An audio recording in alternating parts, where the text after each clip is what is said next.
Здравейте, любители акваристи! Все по-често някой от вас ни пита къде мога да видя вашите риби в магазина. Дълго се чудих как да ви ги покажа. Истината е, че ако ги кача в сайта, снимките, които ще сложа там, най-вероятно ще бъдат от интернет и няма да отговарят на окраската, размера или качеството на рибите при нас. Затова реших на всеки 2-3 седмици да правя по едно такова видео, в което да ви показвам наличностите в Куксаква. Ще използвам и това видео, за да помоля всеки един от вас да хареса нашата нова страница, тъй като тази скоро ще бъде деактивирана поради хакерска атака. Линк за новата страница ще оставя в коментарите долу. А сега нека да разгледаме рибите в магазина. Имаме познатите на всеки тернеци.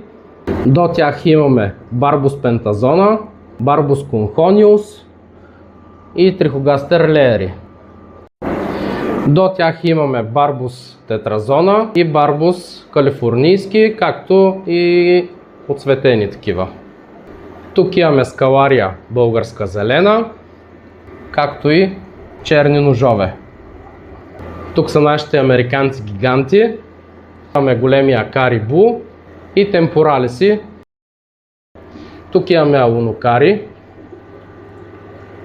Тук имаме африкански цихлиди, Metaclima zebra red и Pseudotropheus demasoni. В долните аквариуми имаме боция клоун. Тук имаме няколко гупи и малко молинези. Тук имаме молинезия жълта и такава, която е черно и жълто. Тук имаме штука хужета. Тук имаме гупи. Тук имаме плати. Имаме хелери. Хелерите са вече едри, те са от малко над месец при нас. Тук имаме неон, диамантен. Тук имаме родостомуси и пийкок гобито. Тук също така имаме и охлювина ретина.